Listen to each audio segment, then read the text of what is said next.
terceiro ano, bom dia. Espero que estejam todos bem em casa, né? Buscando responder uma dúvida de Álvaro, eu fiz uns slides aqui para a gente tentar entender essa questão 5 da primeira semana do PET de Biologia, certo? Vamos lá. Primeira questão da UFMG, ela traz aqui. Analise os esquemas. Letra A. Os fenótipos dos descendentes F1 observados nos cruzamentos 1 e 2 permitem concluir o tipo de herança do caráter albino. Dê o nome desse tipo de herança. Bom, como nós não estamos tendo aula, eu quero rapidamente aqui esclarecer alguns conceitos, tá? Em relação ao que é um caráter dominante e o que é um caráter recessivo. Quando a gente fala de caráter dominante, a gente está falando de uma característica que vai sobressair em relação à outra, certo? Então, eu vou pegar aqui meu exemplo para ficar claro. Meu pai tem um cabelo liso, minha mãe tem um cabelo crespo. Qual característica sobressaiu no meu caso? A característica tipo de cabelo crespo, certo? Então, nesse caso aqui, a gente está observando moluscos e essa imagem ela está apresentando moluscos que são pigmentados, que apresentam cor, e moluscos que são sem pigmento, que a gente chama de albino. Então, quando a gente fala também no nosso caso, né, nós, eu, vocês aí, né, porque na nossa turma do terceiro ano não tem ninguém albino, nós somos pessoas que apresentamos a pele pigmentada, cada um com uma pigmentação diferente, com tonalidades diferentes, mas todos nós do terceiro ano somos pigmentados, certo? Agora, a pessoa albina, ou no caso o molusco albino, é um molusco que não tem pigmento, ele não tem cor, beleza? Então vamos lá para a atividade. Eles pediram para observar, né? Olha lá no desenho comigo. A geração F1 dos cruzamentos 1 e 2. Então, se a gente for observar no primeiro cruzamento, a gente tem uma geração parental, P1, tá? P significa parental. Então, é o cruzamento entre os pais que vão gerar filhos, por isso geração F. No caso, F1, porque é a primeira geração de filhos oriunda desses pais. Então, eu tenho lá, no cruzamento 1, 2 moluscos que são pigmentados. Na geração F1 desses moluscos, eu vou ter moluscos pigmentados e sem pigmentação, que são os albinos. E no caso do cruzamento 2, eu vou ver aqui que a gente observa que nós temos 2 indivíduos moluscos albinos que só geram indivíduos também albinos como os pais. Então, a pergunta da questão foi, dê o nome desse tipo de herança. A herança recessiva, ela está presente no caráter albino, certo? Então, o indivíduo ser albino é uma característica recessiva, é uma característica que ela só vai se manifestar quando em dose dupla, certo? Então, os indivíduos, por exemplo, azinho, são albinos, eles não têm pigmento. Os indivíduos azinho, eles carregam o gene do albinismo, mas eles não expressam, então eles são pigmentados. E os indivíduos azão, eles nem carregam o gene do albinismo, certo? Então, com certeza, eles são homozigotos dominantes, nesse caso, para pigmentação. Então, observando lá novamente, se eu tenho no cruzamento 1 e no cruzamento 2, no primeiro caso, indivíduos que são pigmentados, e geram um indivíduo albino, isso é porque esse caráter, ele existe, mas ele é recessivo, ele só vai aparecer em dose dupla, certo? Então, se a gente for observar a resposta, né? O caráter albino é uma herança recessiva, ela nunca se manifesta se tiver um caráter dominante. Se esse indivíduo tiver o gene para pigmentação dominante, o albinismo nunca vai aparecer, tá ok? Vamos para a próxima. Então, vamos lá para a questão da letra B da primeira questão. O indivíduo pigmentado, pertencente a F1 do cruzamento 3, reproduz-se por autofecundação, certo? Então, isso quer dizer que esse indivíduo, ele se reproduz por autofecundação. Ele não recebe gameta de outro indivíduo, certo? ele mesmo já tem os 2 gametos necessários para sua reprodução, certo? Indique os fenótipos e as respectivas proporções esperadas na sua descendência. Antes da gente fazer o cruzamento, para a gente conseguir responder, né, quais são os fenótipos oriundos do cruzamento entre esses indivíduos F1 aí apresentados, é importante destacar qual que é a diferença entre fenótipo e genótipo, certo? Quando nós falamos de genótipo, a gente está falando do conjunto gênico de um indivíduo, certo? É o seu conjunto de genes. Então, a gente cita sempre, quando a gente está estudando a primeira lei de Mendel, Azão, Azinho, Bezão, Bezinho, Vezão, Vezinho, né? No caso das ervilhas, que vocês estudaram aí também nesse segundo volume do PET. Então, essas letras, certo? Elas são códigos que representam o nosso genótipo, né? No estudo da genética, certo? Quando eu falo de fenótipo, eu estou falando da ação, né, desse genótipo, da expressão, melhor dizendo, desse genótipo junto com o meio ambiente. Por exemplo, quando eu falo do meu cabelo, eu tenho cabelo crespo, então eu estou falando, crespo é o meu fenótipo. Eu não estou vendo o meu genótipo no meu cabelo, não estou vendo o meu conjunto gênico, eu estou vendo o meu fenótipo.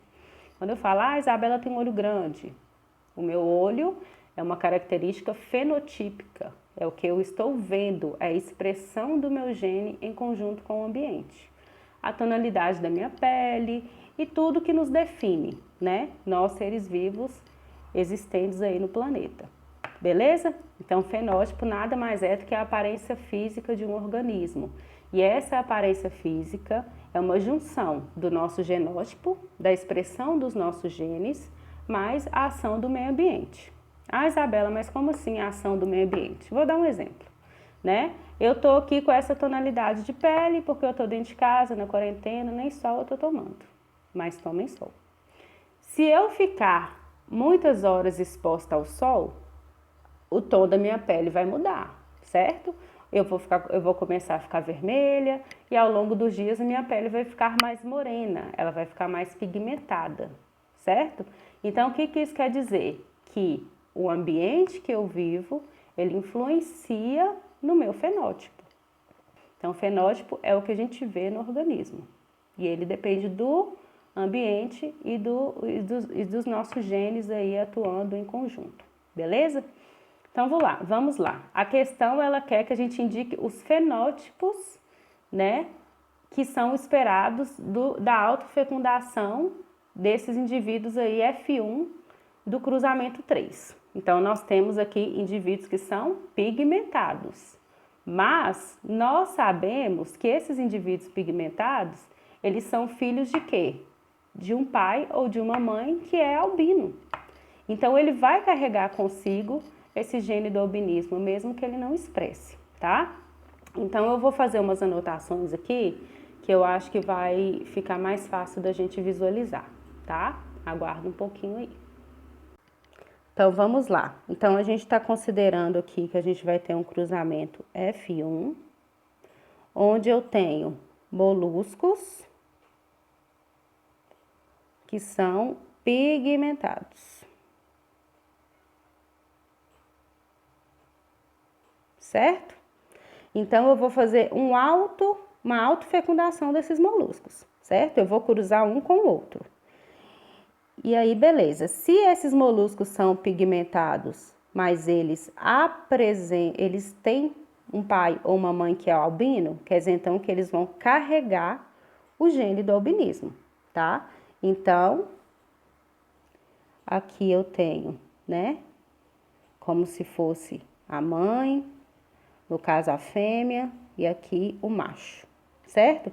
Então, tanto esse macho quanto essa fêmea, eles possuem o azinho por quê? Porque eles são filhos de uma mãe ou de um pai que é albino. Mas como eles são pigmentados, eles vão ter o gene dominante azão. Certo? Montei meu quadro de Pinet. Quadro de Pinet nada mais é do que uma forma da gente expressar, né, no papel como que acontece esse cruzamento, como que acontece esse encontro de genes, né, numa fecundação, numa reprodução. Então, vamos lá. Se eu tenho o azão do pai encontrando com o azão da mãe, eu vou ter um filho com genótipo azão. Se eu tenho, de novo, o azão do pai encontrando com o azinho da mãe, nesse caso, eu tenho um filho azinho. Se eu tenho aqui o azão da mãe encontrando com o azinho do pai, eu só posso gerar um filho azinho. Se eu tenho aqui o azinho da mãe encontrando com o azinho do pai, eu só posso ter um filho azinho. Então, neste caso, a gente observa o quê? Né? Que deste total de filhos aqui oriundos desse cruzamento entre F1, se eles são oriundos desse cruzamento F1, eles já são F2. Por quê? É a segunda geração de filhos, certo? Então, eu tenho aqui um indivíduo azão, dois indivíduos azinho e um indivíduo azinho.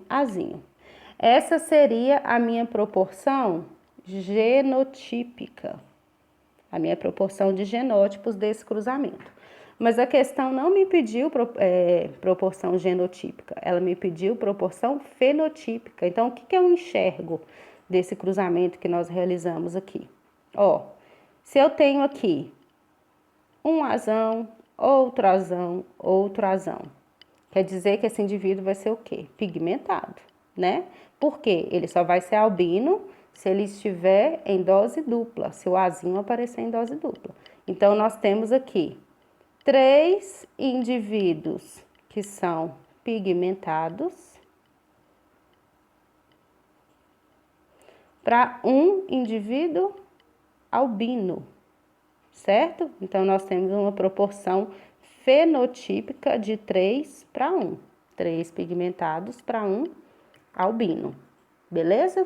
Então, vamos lá, terceiro ano, voltando aqui. Proporção genotípica, né? 1 azão para 2 azinho para 1 azinho. Mas a proporção fenotípica, que é o nosso interesse, é de 3 para 1, porque são 3 indivíduos pigmentados para 1 albino. Então, não se esqueçam disso. Toda vez que eu tenho um indivíduo heterozigoto, ele vai expressar qual caráter? O dominante, mas ele vai carregar consigo o gene recessivo. Em algum momento no cruzamento das próximas gerações, esse gene recessivo ele pode se manifestar, tá? Mas ele só vai se manifestar em dose dupla. O recessivo só apresenta a sua característica quando em dose dupla. Em dose simples, não. Em dose simples sempre vai manifestar o caráter dominante, ok? Vamos para a próxima agora. Bom, questão letra C. Por meio de um processo de fecundação cruzada, observou-se no molusco Bionfellaria o fenômeno esquematizado a seguir. Então, vamos lá. Na imagem, a gente observa, na primeira etapa, que nós temos o indivíduo A, né, que passou o seu espermatozoide para o indivíduo B. Nesse caso da primeira etapa, nós temos um espermatozoide de um indivíduo, de um molusco que é pigmentado, certo? Na segunda etapa, a gente já percebe lá que o indivíduo B apresenta um espermatozoide não pigmentado, certo? Mas ele troca espermatozoides com o indivíduo C e esse espermatozoide ele é pigmentado, beleza? Então, vamos observando a imagem para a gente diferenciar, tá?